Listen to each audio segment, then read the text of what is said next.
Observei na mão direita daquele que está sentado no trono um livro em forma de runo, escrito de ambos os lados e selado com 7 selos. Vi também um anjo forte que proclamava em grande voz: quem é digno de abrir o livro e de lhe romper os selos? No entanto, não havia ninguém, nem no céu, nem na terra, nem debaixo da terra, que pudesse abrir o livro ou ao menos olhar para ele. E eu chorava muito, porque não se encontrou ninguém que fosse digno de abrir o livro e de olhar para ele. Então, um dos anciãos consolou-me, afirmando: não chores, pois o leão da tribo de Judá, a raiz de Davi, venceu para abrir o livro e romper os seus 7 selos. Nisso, aconteceu que reparei, no meio do trono e dos 4 seres viventes e entre os anciãos, em pé, um cordeiro que parecia estar morto.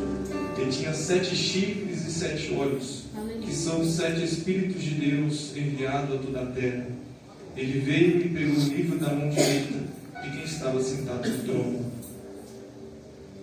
Irmãos, eu queria falar também sobre o tema o livro selado e Cristo vitorioso.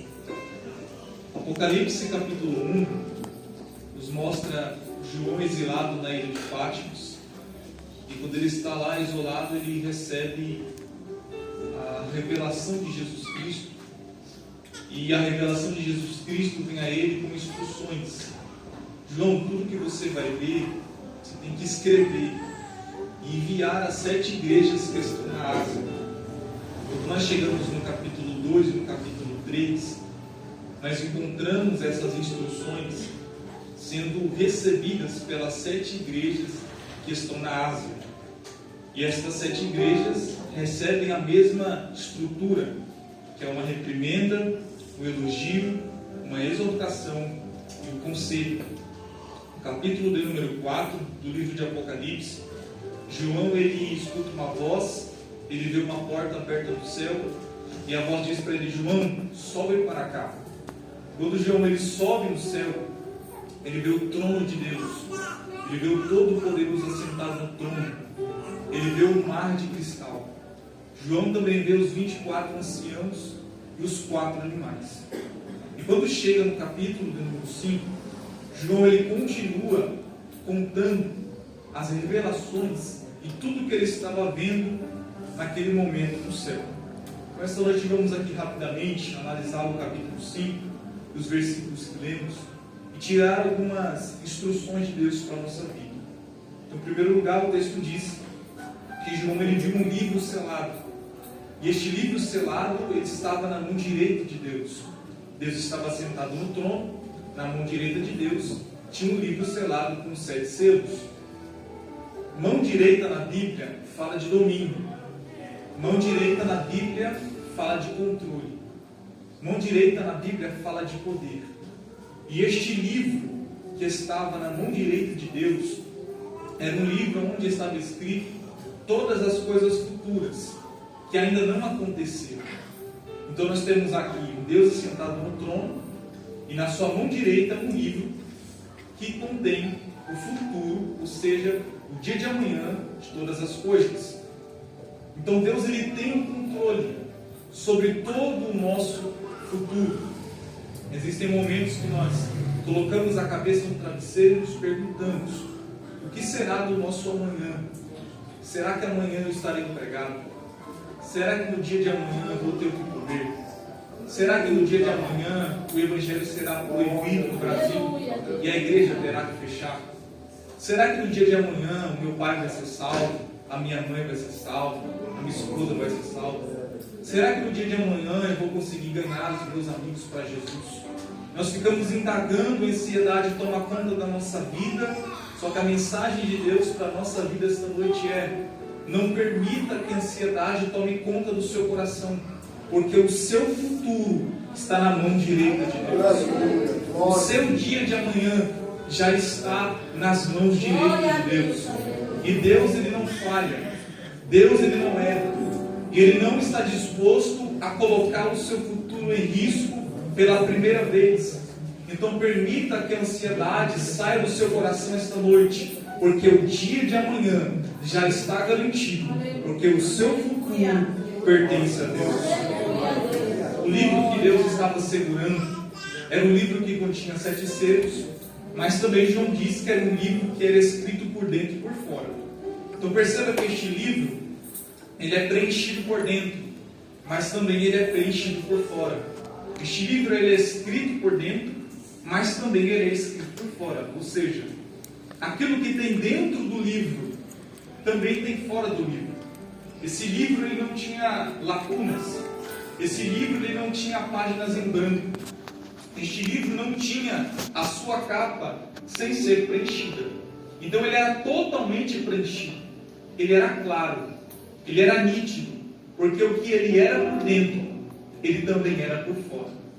Quando nós olhamos para este livro, que estava na mão direita de Deus, nós entendemos que a nossa vida deve ser como este livro. Aquilo que nós somos por dentro, também temos que ser por fora. A nossa essência que está dentro, também deve estar do lado de fora.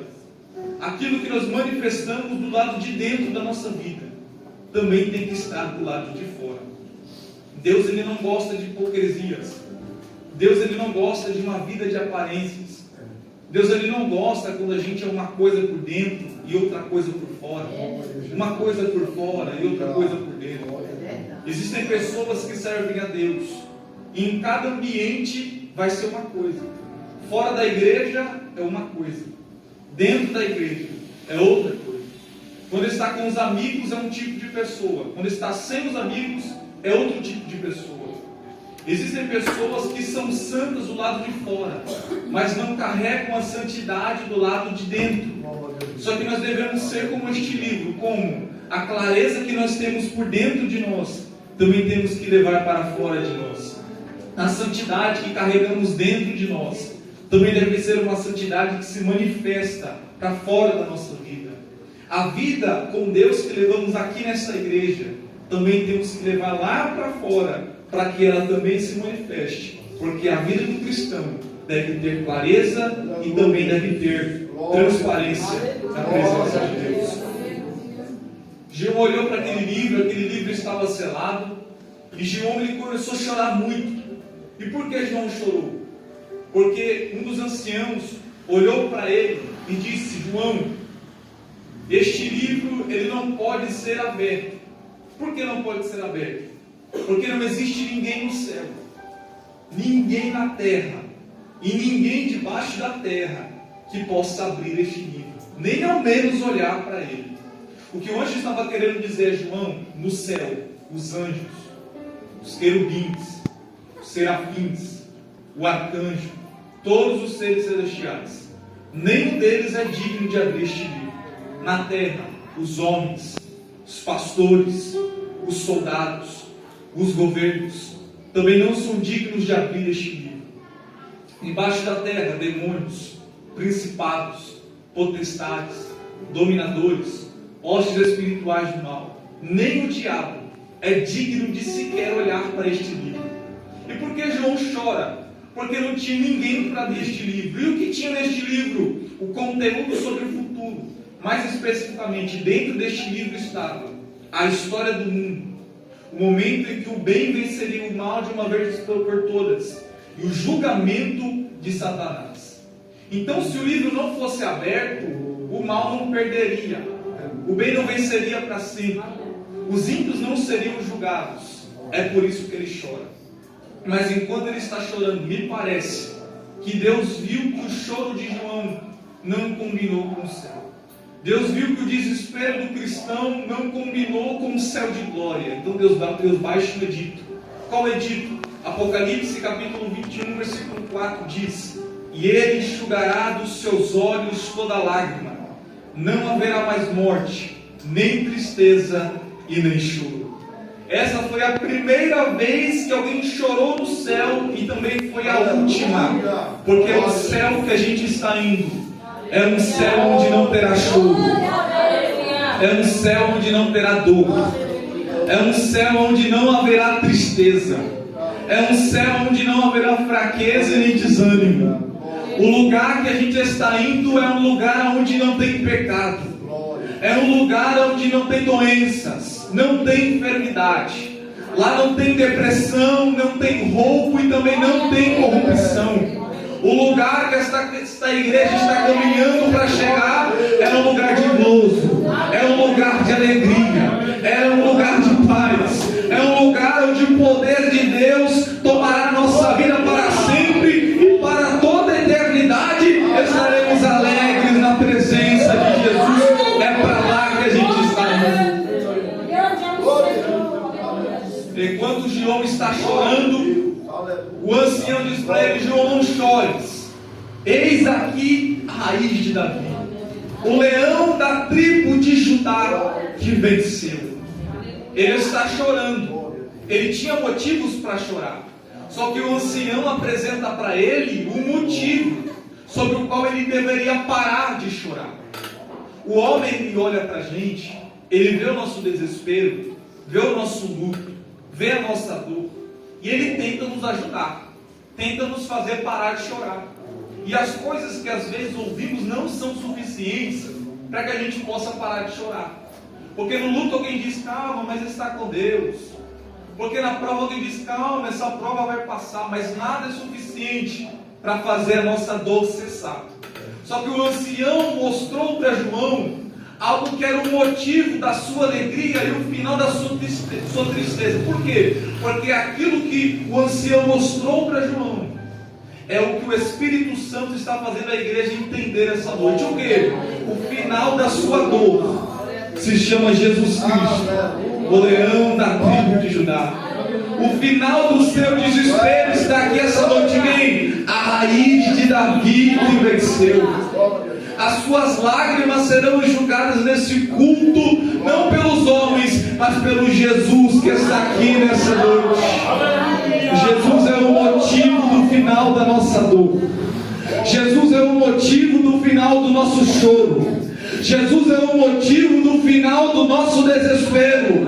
Porque não existe problema que se mantenha de pé aonde Jesus está. Jesus é a solução do seu problema. João, ele continua contando a sua visão. E João, ele diz que viu um cordeiro que estava no centro de toda aquela adoração. Versículo 6. Se você estiver com a sua Bíblia aberta, pode acompanhar. Se não, atente a sua atenção para cá que eu vou citar para a gente. E olhei, e eis que estava no meio do trono, e no meio dos 4 animais, e no meio dos anciãos, um cordeiro. Ele diz no meio 3 vezes. Ele diz no meio do trono, ele diz no meio dos 4 animais, e ele diz no meio dos anciãos. Quem? Um cordeiro. E quem é o cordeiro? Jesus. Jesus estava no meio. E na Bíblia, quando você lê ela de Gênesis a Apocalipse, principalmente no Novo Testamento, que é mais claro, nós entendemos que Jesus, ele ama estar no meio. Ele gosta de estar no meio. O lugar preferido de Jesus é no meio. O Evangelho de Lucas diz que havia 3 cruzes. Uma cruz na direita de um malfeitor, uma cruz na esquerda de outro malfeitor, e Jesus estava na onde? No meio. Por que Jesus gosta de estar no meio? Porque no meio ele é o centro. No meio ele é a primazia. No meio ele é o mais importante. No meio ele é o principal. Então temos base bíblica para afirmar que culto aonde Jesus não está no centro não é culto. Pregação aonde Jesus não é o centro não é pregação. Louvor onde Jesus não é o centro não é louvor. Vida onde Jesus não está no meio não é uma vida alegre. Jesus está dizendo essa noite: o meu lugar na minha igreja é no meio. O meu lugar na sua pregação é no meio. O meu lugar na sua vida é no meio. O meu lugar na sua casa é no meio. Porque quando Jesus está no meio, ele diz: eu sou a primazia, eu sou o mais importante, eu sou a estrela que brilha. A principal estrela que brilha no culto não é do pregador. A principal estrela que brilha no culto não é de quem canta, não é de quem dirige, não é quem fala, estrela que está no culto é Jesus de Nazaré. Ele está no centro da igreja. Aí João viu que o cordeiro também estava de pé. E o cordeiro está de pé significa que Jesus ressuscitou. O maior símbolo do cristianismo, acredite nisso, não é a cruz. O maior símbolo do cristianismo é o túmulo vazio.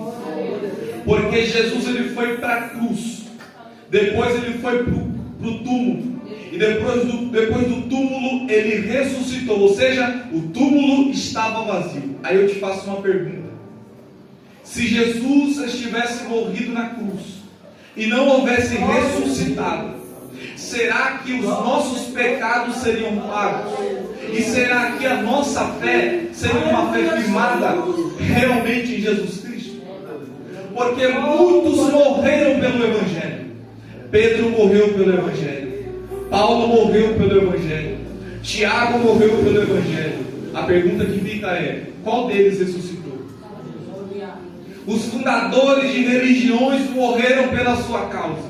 O criador do budismo criou a sua religião, morreu pela sua causa, não ressuscitou. O criador do mormonismo morreu pelo seu propósito, não ressuscitou. O criador do espiritismo morreu pelo seu propósito, não ressuscitou. Mas Jesus foi para a cruz, depois foi colocado no túmulo, e no terceiro dia ele ressuscitou.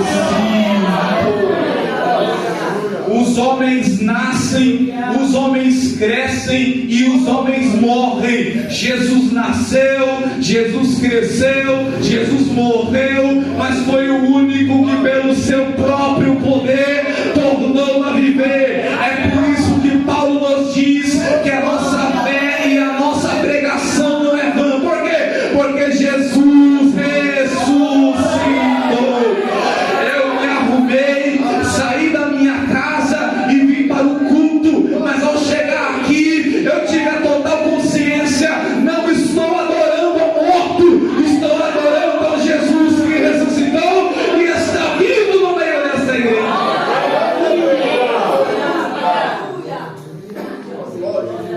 João nos conta, na sua visão, que além do cordeiro estar de pé, o cordeiro também tinha marcas. Ele diz: era um cordeiro como se estivesse sido morto. Ou seja, aquele cordeiro possuía marcas.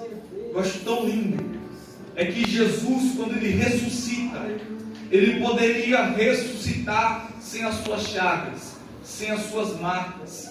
Só que quando Jesus ressuscita, ele ressuscita com as suas marcas, ele ressuscita com as chagas da cruz. João capítulo 19, versículo 34 diz que quando Jesus estava na cruz, pregado com mãos e pés, veio um soldado e furou a sua lateral. Ele tinha marcas nas mãos, ele tinha marcas nos pés, mas principalmente ele tinha marca na sua lateral. E quando ele foi perfurado, João diz que saiu sangue e saiu água. Vamos aprender com Jesus. Ele está sendo ferido na cruz, mas o que ele libera é sangue e água. Ele está sendo ferido na cruz, mas o que ele libera não é fel. O que ele libera não é águas amargas. O que ele libera não é águas turvas. Ele libera sangue e libera água. Se nós somos como Jesus, então também temos que fazer como Jesus. Porque na cruz, das feridas de Cristo, ele fez fonte de perdão e fonte de águas. Quando alguém te fere, faça das suas feridas fonte de perdão e fonte de misericórdia. Eu sei que é difícil quando você ouve uma palavra que te fere. Eu sei que é difícil quando alguém vira as costas para você. Eu sei que é difícil quando alguém te maltrata, mas faça como Jesus. Não seja uma pessoa comum. Está sendo ferido? Estou. Então libera perdão, libera misericórdia, libera palavras de bênção. Você tinha tudo para liberar aquilo que não presta. Você tinha tudo para liberar aquilo que era de rancor. Mas neste culto Jesus está dizendo: faça como eu fiz. Libere de suas feridas perdão. Libere de suas feridas misericórdia. Libere de suas feridas graça. Libere de suas feridas amor. Libere de suas feridas paz. Porque o diabo quer ver você sendo ferido e sendo amargurado, mas ele vai ter que ver você sendo ferido e liberando perdão para a honra e glória do nome de Jesus.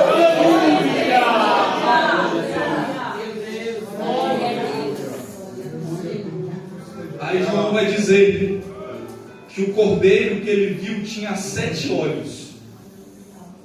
Aí eu te pergunto, aonde está a dificuldade de ler e interpretar o livro de Apocalipse? Está aqui. O livro de Apocalipse, ele é, na sua grande maioria, um livro de símbolos, de simbologia. Então, quando João diz que ele viu um cordeiro que tinha 7 olhos, ele não está dizendo literalmente. É porque o cordeiro é Jesus. Olhos fala de saber, de ver. E 7 é o número da perfeição. Então, o que ele está querendo dizer? Que Jesus é aquele que vê o que os homens não veem. Jesus é aquele que sabe o que os homens não sabem. Jesus é aquele que vai além da visão do homem e enxerga o profundo, o oculto e o escondido. Apocalipse capítulo 2 e capítulo 3. Para 7 igrejas da Ásia, Jesus disse: eu conheço as tuas obras. O que ele está dizendo, na verdade, é o que os pastores das 7 igrejas não viram, eu vi. O que os crentes das igrejas não viram, eu vi. O que vocês não estão sabendo, eu sei. A pergunta que fica esta noite aqui é: se Jesus olhasse para você neste culto de Santa Ceia e dissesse: eu conheço as tuas obras, será que você se alegra ou você se entristece? Será que você sente alegria ou será que você sente temor? Jesus vê aquilo que o homem não vê. Jesus vê aquilo que o esposo não vê. Jesus vê aquilo que a esposa não vê. Jesus vê aquilo que os amigos não veem. Jesus enxerga aquilo que o pastor não enxerga. Porque diante dos olhos de Jesus, todas as coisas estão nuas e patentes e ele consegue ver. Mas também o que eu acho lindo, sabe o que é? É que existe um lugar na eternidade chamado Tribunal de Cristo. E após o arrebatamento da igreja, nós entraremos no Tribunal de Cristo. No Tribunal de Cristo seremos galardoados. Receberemos a recompensa pelas nossas obras. E acredite nisso. Tudo que você fez, toda a obra que você fez, e as pessoas não viram, Jesus viu e ele vai recompensar você. Você abraçou, ninguém viu, mas Jesus viu, ele vai recompensar você. Você limpou a igreja, ninguém viu, mas Jesus viu, ele vai recompensar você. Você ajudou o seu próximo, a igreja não viu, Jesus viu e vai recompensar você.